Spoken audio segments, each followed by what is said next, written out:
When I first moved to California and started dating, I remember being so excited about the amount of beautiful women I was running into constantly, and one of the first girls that I had met had me completely starstruck. Now, I would say I have a very particular taste when it comes to women that I would commit to. Like many men, I consider their looks, personality, height, education, personal background, and this girl in particular just seemed to be everything I was looking for at the time. And because I liked her so much and it seemed like she also liked me, I really went head over heels in terms of expressing my interest in her. I was constantly taking her out on dates and constantly trying to remain in communication with her in order to form a friendship that would eventually blossom into a relationship. After only about 2 months, I started to express my interest in her even more, and I eventually told her that I wanted to be in an exclusive relationship with her. Now, while I was vigorously pursuing her, I paid little to no attention to the interest that she was sharing in me, which in hindsight was a bit lower than mine relatively. And despite me being polite, respectful, taking her out on dates, and trying to be fun, she ended up ending things with me soon after I asked her to be in a relationship. We didn't really have any full closure. She kind of just ghosted me and we just went on with our lives. We still lived in the same city, and I would see her with her friends every now and then. And I always kind of resented her because I felt like I had done everything right. I thought all the nice things I did would get me the reward of being with a really hot girl.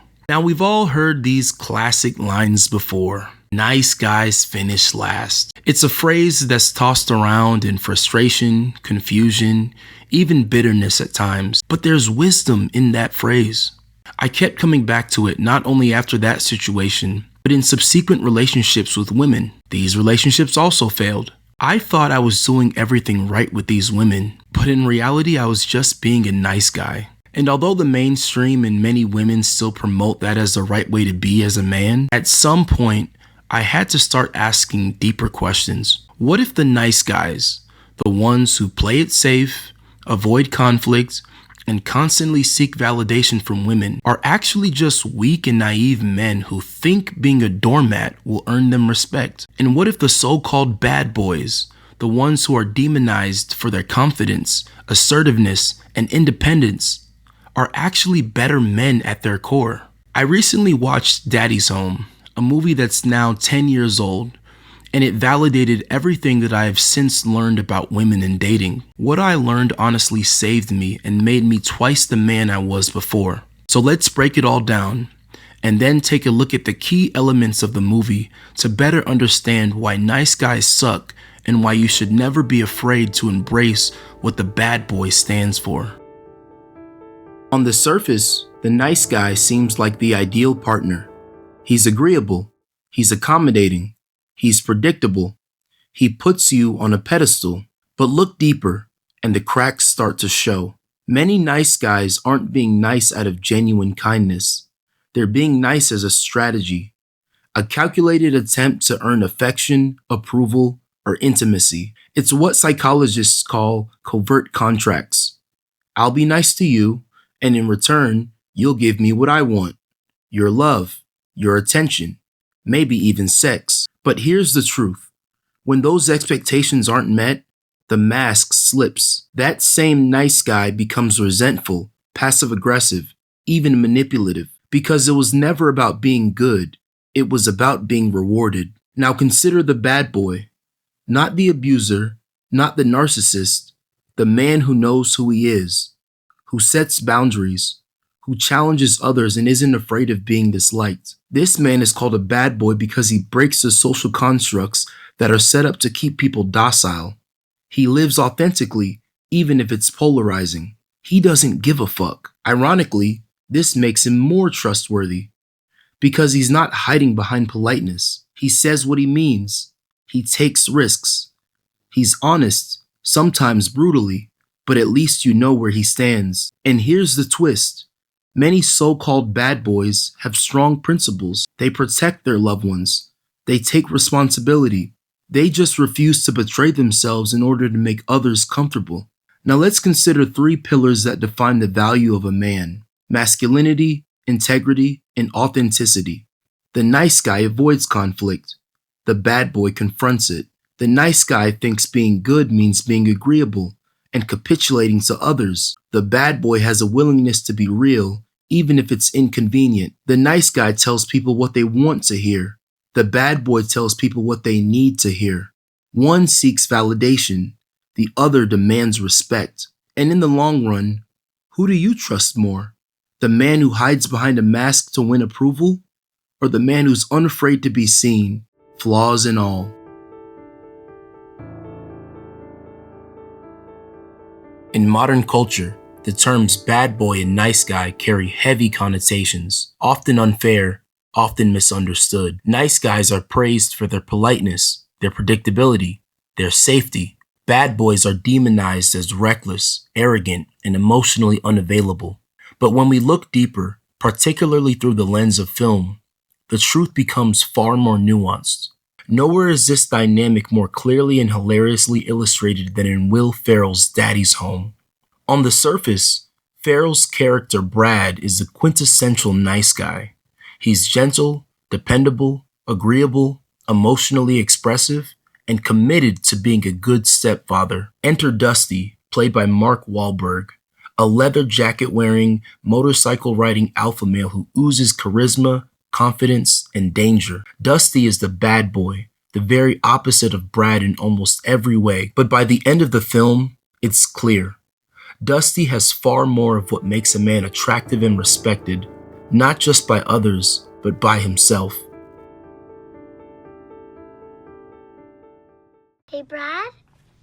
Yeah? If I ask you something, you promise you won't cry again. Of course, sweetie. What is it? Well, at school they told us about this thing, and it's called a daddy-daughter dance. So, do you want to go with me? You said you won't cry, Brad. I'm not. I'm begging yes. 1,000,000 times yes. I thought big people weren't supposed to cry. I think it's sweet that he's crying like a little bitch. Megan, you are not supposed to call people that word. You know what? It takes a real man to show his emotions. All right, that's a bit much. Brad, with all his good intentions, suffers from the nice guy syndrome. He avoids conflict, tries too hard to be liked, and lacks any commanding presence. He plays the role of provider and protector, but no one, including his stepchildren, takes him seriously. In many cases, Brad tries to win love through appeasement rather than earning respect. He bends over backwards to please everyone, and in doing so, he loses all sense of personal authority or genuine masculine frame. Brad's niceness comes from insecurity, not strength. He doesn't believe he's good enough, so he overcompensates. That's the fatal flaw of the nice guy. He confuses being liked with being respected. He thinks being nice means he's being good. His neediness repels the very people he's trying to win over. His wife begins to doubt him. His kids ignore him. And Dusty walks in and dominates Brad's life simply by refusing to apologize for who he is. Dusty, in contrast, now he radiates masculine energy. This makes him the perfect foil to Brad. He doesn't ask for permission to be himself. He's confident, competitive, and assertive. But crucially, he's not evil. He's not a villain. He's flawed, yes, but he stands for something real: strength. He provides the kind of leadership and edge that people naturally respond to, and it's reinforced in nearly every scene in the film. What makes Dusty good in the deeper sense is that his confidence is rooted in competence and clarity. He knows who he is. He owns his past mistakes. And over time, he matures without ever losing that rugged confidence. His children love him not just because he's cool, but because they feel safe around him. His presence commands respect and affection simultaneously. That's the paradox of the bad boy. His confidence is what makes him lovable. Remember when I said he was like Jesse James and Mick Jagger had a baby? Yeah, I just thought maybe he was really skinny and jittery and had like a little bit of a British accent or something. He's wild and he's crazy. That's why I fell in love with him. Then you end up with 2 kids. You know, I'm stuck there holding the bag and he's nowhere to be found. It doesn't matter how much love or passion or just like you can't breathe without each other. Like all that stuff is stupid in comparison. When you have kids, you have responsibilities. He doesn't understand that. Honey, this is actually a good thing. I'll welcome Dusty into our home and we'll establish some kind but firm boundaries, all right? It's what step-by-step Dad calls setting up a loving fence. A loving fence. Wow, that sounds really great, honey. But your self-help books have never met Dusty Mayron. He sounds like a rascal, but I don't think it's anything I can't handle. In the arc of the film, Dusty evolves into a responsible man without neutering his masculine edge. Brad, on the other hand, only begins to gain ground when he stops being a pushover and finally stands up for himself, adopting some of Dusty's assertiveness. That's the key lesson. Growth for the nice guy only happens when he starts acting a little more like the bad boy. This is why nice guys finish last. The issue isn't kindness. True kindness is noble. The issue is weakness disguised as kindness. When a man is overly agreeable, passive, and self-deprecating, it's not virtuous. It's unattractive. People don't trust a man who doesn't respect himself. Nice guys often mistake passivity for morality, when in truth, it's just fear. They just don't have the balls to do what the bad boy does. And that's why they lose. Women are biologically wired to seek security, strength, and leadership in a partner, not because they're shallow, but because they evolved to look for protectors and providers. True protectors and true providers. Nice guys who constantly seek validation fail this test. Meanwhile, bad boys always pass it, not because they're mean, but because they're grounded, self-assured, and decisive.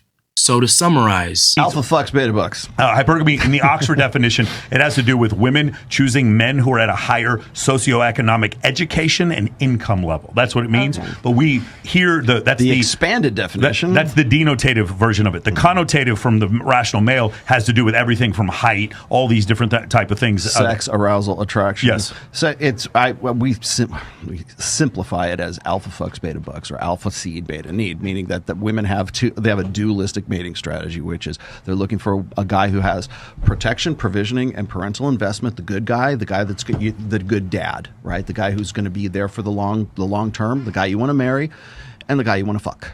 The guy who's the alpha, who's the bad boy. We were just talking about this just not too long ago. There's the fuck boy. There's the guy who's, we've got to run through all these guys in my whole phase from 18 to 28 until we get to where suddenly we're found the right guy miraculously in her soulmate on whatever podcast. And she's talking about how she had to run through all these guys before she got to the guy that she's not really all that into because they weren't as exciting as that guy. But that's the dual side of it. So there's the alpha side, the arousal, the visceral, I want to fuck this guy, versus the guy who he's a good dude, still very, still attractive to him, but he's not as exciting as the other guy because he's a better bet for the long term, being provisioning, protection, and parental investment. So there's the alpha side and there's a beta side. Daddy's Home may be a comedy, but its message is serious. Women aren't attracted to niceness if it comes from weakness. What they crave is strength with a heart, a man who can lead, protect, and love with conviction. In my opinion, Dusty is a terrific example of what modern masculinity can look like. Confident, cool, unapologetic, capable. The juxtaposition of his character serves as a catalyst for Brad, who only finds peace when he eventually embraces strength through the presence of Dusty. So, the lesson is clear. The world doesn't need more nice guys. It needs more strong men who know who they are. Men who are capable of being bad, but choose to be good, because that's what's truly attractive, and that's what truly wins. So maybe it's time we stop asking why women like bad boys, and instead ask, what do they see that we're missing? Maybe the truth is that bad boys are just men who are unafraid to be men, and nice guys are boys who still haven't learned that being good requires more than just being liked. If you're a man listening to this, ask yourself, are you being authentic, or are you just performing? Do you say yes to avoid discomfort, or do you say no when it matters? Are you living for approval, or living with purpose? The world doesn't need more nice guys. It needs good men, strong men, real men.